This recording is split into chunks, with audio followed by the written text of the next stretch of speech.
বৰ্তমান উপস্থিত আছোঁ ডিফু ডকমকা খেলপথাৰত আৰু যোনটোত কিছু সময়ৰ পাছত ইয়াত মুখ্যমন্ত্ৰীদেৱ আহি ইয়াতে উপস্থিত হ'ব আৰু যিহেতু আজি মহিলা উদ্যমিতা সেই আঁচনিৰ দ্বাৰা 33,181টা মহিলাক চেক প্ৰদান কৰা হ'ব 10,000কৈ আৰু তাৰে মাজত আমি দেখাব বিচাৰোঁ মই সহযোগী দেখাব বিচাৰোঁ যে ইয়াতে আজি কিমানখন মহিলা আজি সমাগম হোৱা দেখা পোৱা গৈছে ইয়াতে সকলো মহিলা আজি উপস্থিত আছে কাৰ্বি আংলঙৰ যিমানখিনি ঠাই এবাৰ আছে তাত আজি হাওৰাঘাট বিধান সমষ্টিত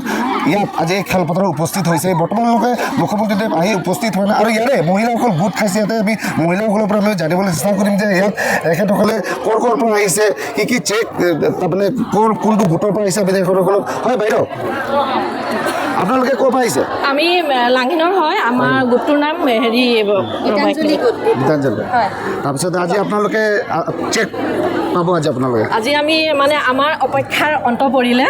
আজি এক বছৰে আমি আজি এই দিনটোলৈকে আমি অপেক্ষা কৰি আছিলোঁ আৰু অপেক্ষাৰ অন্ত পৰিল আমি গীতাঞ্জলি গোটৰ আমাৰ 10গৰাকী মহিলা বহুত এক্সাইটেড আৰু বাকীখিনি মহিলা এক্সাইটেড হৈ আছে কেনেকৈ চেকখন পাম চেকখন গৈ জমা দিম তাৰপিছত আমি যি মনৰ উদ্যম আছিলে ব্যৱসায় কৰাৰ সেই উদ্যমেৰে আজি এই চেক ল'বলৈ আহিছোঁ আৰু চেক পোৱাৰ পিছতে আমি কাম আৰম্ভ কৰিম আমি যি কাম কৰিম বুলি তেওঁলোকক আমি ছিগনেচাৰ দিছিলোঁ সেই কাম আমি একদম নিষ্ঠাৰে পালন কৰিম আৰু আগুৱাই নিবলৈ আৰু আমাক এই চৰকাৰখনে লাগে আৰু মই স্পেচিয়েলি নৰেন্দ্ৰ মোদীজীক থেংকছ দিছোঁ আৰু তেওঁ আমাৰ অসমলৈ মানে হিমন্ত বিশ্ব শৰ্মা ছাৰক ইমানখিনি আমাৰ মহিলাক আগবঢ়াই নিয়া তেখেতৰ মুখ্য প্ৰেৰণা তেখেতৰ আৰু তেখেতৰ আশীৰ্বাদ সকলোৰে আৰু আমাৰ মহিলাখিনি আগবাঢ়ি যাম আৰু তেনেকৈয়ে আমি সকলোৱে কাম কৰিম আমাৰ অসমখন জিলিকাই তুলিব লাগিব প্ৰত্যেকগৰাকী মহিলাই আমি স্বাৱলম্বী হোৱাটো বিচাৰোঁ কাৰণ হাজবেণ্ডৰ টকা পইচাৰ ওপৰত সদায় আমি কৰি আছোঁ কিন্তু আমাক আজি স্বাৱলম্বী হ'বলৈ আমাৰ হিমন্ত বিশ্ব শৰ্মাই আগুৱাই নিছে আৰু তেওঁ আমাক সুবিধাখিনি দিছে আৰু সেই সুবিধাখিনি আমি লৈছোঁ আৰু তেওঁক আমি নিষ্ঠাৰে আৰু মানে বিশ্বাসেৰে আমি কাম কৰি দেখুৱাব লাগে আকৌ আহক আমাৰ বিজেপি চৰকাৰ হিমন্ত বিশ্ব শৰ্মা ছাৰ জিন্দাবাদ আৰু তেখেতক ভোট দি আমি সকলোৱে জয়যুক্ত কৰিম আকৌ আমাক লাগে 5 বছৰ কি গোটেই জীৱনটো আমাক লাগে তেখেতক বিজেপি জিন্দাবাদ জয় বাইদেউ আপুনি কি কয় সেই বিষয়ে আজি যিহেতু আপোনালোকক সকলো আপোনালোকে একে গোট আপোনাৰ কি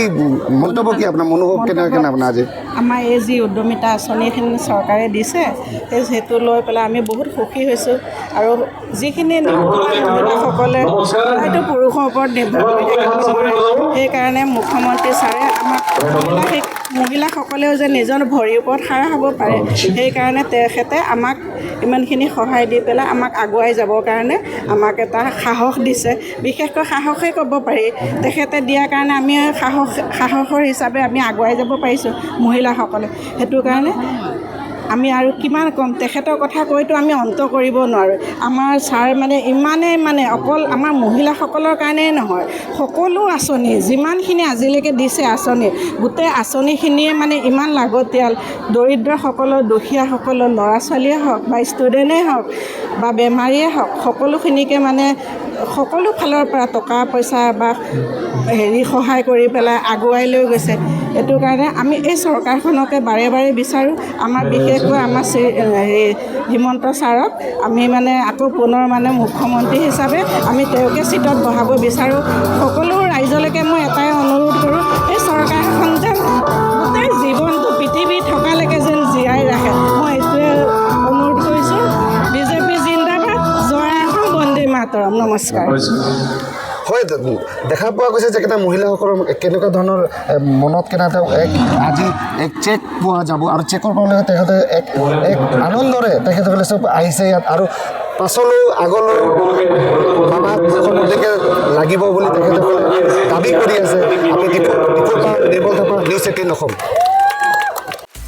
আপুনি বিচৰা বাতৰি পাব কেৱল নিউজ 18 এপত নিউজ 18 এপ ডাউনলোড কৰিবলৈ স্কেন কৰক এই QR code Google Play Store to পাব এই নিউজ 18 এপ